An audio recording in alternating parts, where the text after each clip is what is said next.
Scorpio. My name is Audrey Alison, and thank you for joining me. Happy New Year. I'm coming to you from New Jersey. I'm glad to be here. And thank you for subscribing and being so supportive on this business venture. So I appreciate your support. Let me get into it. We've got a lot going on that actually affects your fourth house of home this month, as well as your fifth house of romance and children. On January 3rd, Venus enters Aquarius. And Aquarius this month is where all the action remains. So this is affecting the fourth house of foundation, home, where you come from. The fourth house is the lowest point on the astrological wheel, and it's your deep roots. It's what comforts you. It's the house that on the solar astrological wheel, the fourth sign is Cancer. It's the most nurturing. It's where you feel comfortable. So Venus, the planet of love and money, is entering this fourth house. You could be in love with just being at home and not want to be too external at this time. Also, there's financial support for those of you wanting to work on the home or work out of the home.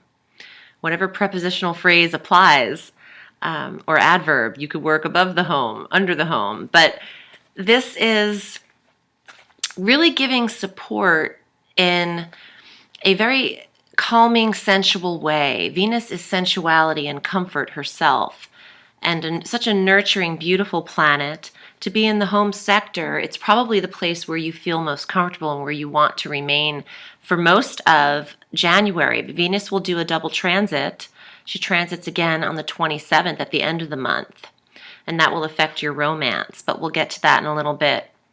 Following Venus and very close behind her this last year is Mercury.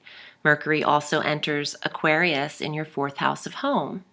So having the planet of communications stationed at home, a lot of you Scorpios could be working from home or starting your own business from home, or having a lot of communications set up in the home, new computers, new television equipment, satellites, dishes, technologies that reside in the home could be upgraded at this time. And I would get this handled way before the retrograde of this year of Mercury, of this month, because Mercury retrogrades on the 21st. So having him go into the fourth, handle all that in the top 2 weeks of January. It's positive, though, because Mercury will get things, you'll receive what you're waiting for, what's pending.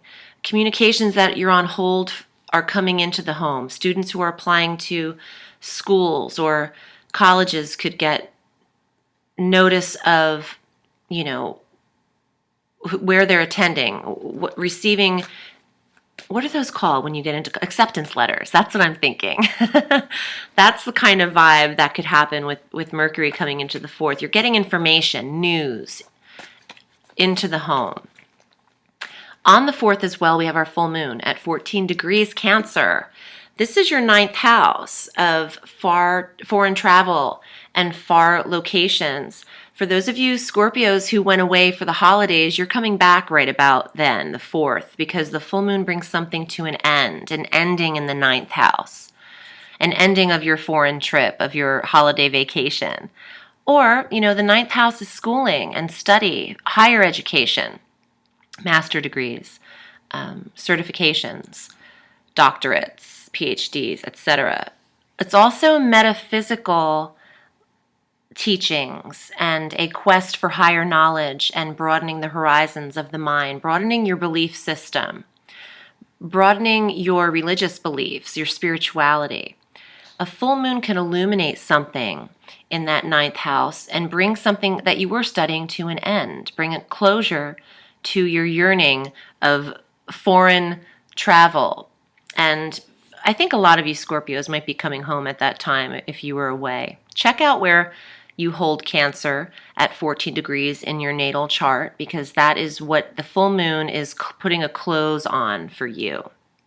Also, watch your rising sign for your scopes, because these are solar scopes. However, your ascendant sign is more accurate for transits because that determines where exactly your first house resides on your natal astrological chart. On the 12th of January, Mars, the planet of aggression, your co-ruler, Pluto is your ruler, Mars is also your co-ruler, enters Pisces. Now your fifth house of romance and children and creativity and gambling is emphasized, and sports, but it's also a pleasure. It's a fun house. It's leisure activities. It's wanting to have a good time. It's relaxation. It's fun. Mars is energy and action and ambition and drive and determination and will. And having him in such a playful sector, I really feel like from the 12th of January through 60 days, Mars stays in a sector for about 60 days at a time, you're wanting to just have a lot of fun and not take things so seriously. It's a very light-hearted house. Leos rule the fifth house, and and Leo risings, and we like to have fun. So Mars there will stimulate this fifth house. It's also giving you a little itch to gamble as well with Mars in the fifth. You might want to see some action at some casinos. On the 20th of July, woo, okay, so that's the wrong month, but on the 20th of January, the Sun enters Aquarius like he does all the time. This is your fourth house again. Also, the new moon is the same day on the 20th at 0 degrees Aquarius. I mentioned in our my last video, not every new moon has to start at the 0 degree mark. It can start anywhere between 0 and 30 degrees. So what this actually means is pattern that's being established at these 0 degree new moons. It's kind of telling us we are on a new path, and you could actually have a new residence or want to start living somewhere new or starting a new routine or foundation in the fourth house of home around the 20th, because you'll have the new moon, the Sun, and Venus and Mercury conjunct all in your fourth house of home. There's something very grounding about you being there. And I feel like for those of you who are looking for a new place to live, January is the month you could find something that you really connect with because of the influence in the fourth house. Now, on the 21st, Mercury's retrograding. Okay, he does that 3 times a year, 3 weeks at a time. So he's retrograding at 17 degrees Aquarius, again, in this fourth house. You could find something that you want to do to the home or find an actual place that you love that you're considering moving to. But don't come out of pocket with your dough between the 21st of January through the 11th, and avoid signing contracts regarding the home or having work done on the home or having equipment repaired within the home in that time frame of January 21 through February 11th.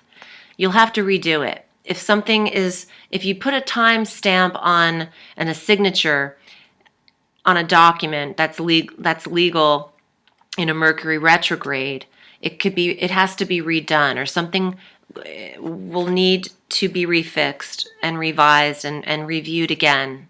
So it might be like you're, wasting your time or maybe throwing out a little money at that time. You could find what you like and just wait a minute and then go forward in mid-February with contracts and negotiations.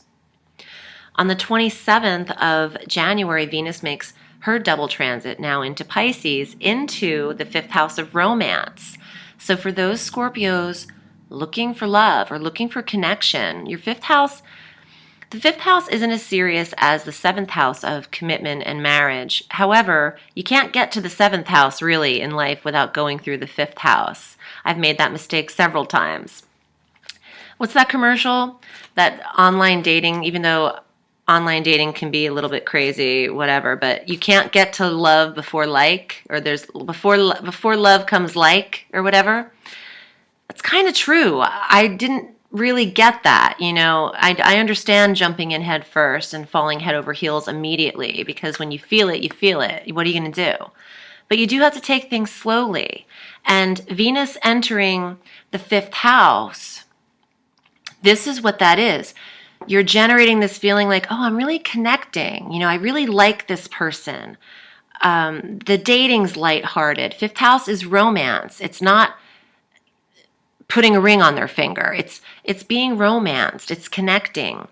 So that's beautiful. But also, in the other scope, 5th house of children, having Venus there, it's finances and fiscal support for the children, perhaps their schooling or just what you need to provide for children. I hear that they average $350,000. I hear that kids cost that much money, so you gotta prepare for that. So having Venus in the 5th, you might have more support financially for what your children want to accomplish, effective the 27th of January through February. 28 days, about 28 to 36 days she's there. So it's a positive influence. Also, Venus being so loving and sensual in the 5th house, you're really able to take things a little less harsh. You're going with the flow and you're not trying to force things to happen or put a square into a circle. Let me get to the cards and see what they have in store for you, Scorpio, for January 2015. And if you'd like a reading with me personally, you can find me at audreyallison.com and on Facebook at Audrey Allison Astrology and Tarot. Here we go, Scorpio.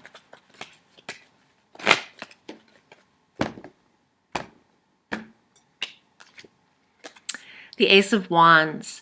This is new moon energy and the initiation of something new, having the fire and the drive and the ambition to start something that you're passionate about. This could be meeting someone, having the inspiration to connect with one individual as opposed to maybe however many you're dealing with, Scorpio, because you usually have a full plate and you might not let everybody know about the other ones. But, Scorpio, you keep your secrets. Now, this is the 4 of Wands, more fire.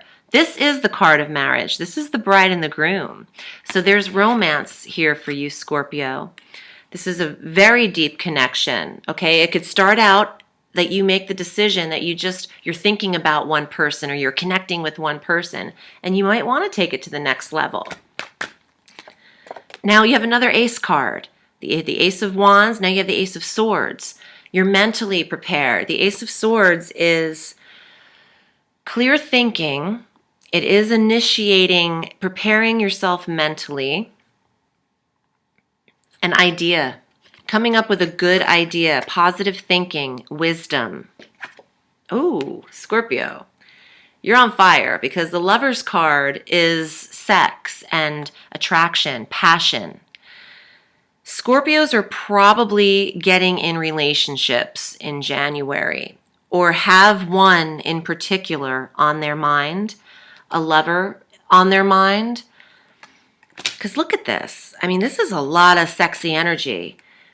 You're feeling the brewing, the Mars energy. You're feeling the brewings of something literally, physically putting you on fire. Something's, when you connect with someone on a physical level, you just know what you're turned on about or what you're attracted to. That's starting with the ace. Then you develop it. You might take steps to express this and become connected with that person because you feel like it's a good idea, because you've been thinking about it for a while and it feels like you need to start it up again, take action. The ace is the first card in each of the suits of the tarot. So you have 2 of them, what? Okay, you have 2 of them. So, it starts in the pit of the gut and then it moves to the head. And then this is, what's happening. This is what takes place. And I don't need to spell that out. So, Scorpio, you're heated and congratulations because that seems like, your 5th house of romance is lit up like a Christmas tree. So this is the starts of something for you. And, or for those of you that are already in it, this is excitement that actually builds within the relationship. Or, to be honest, you could be in a relationship but really feeling this way about someone else and might want to start it up with someone else. So you know what? You have free will. It's your call. I hope you have a beautiful day and good luck with that. My name is Audrey Allison, and I'll see you in February. Have a sweet January, and I'll see you later. Bye.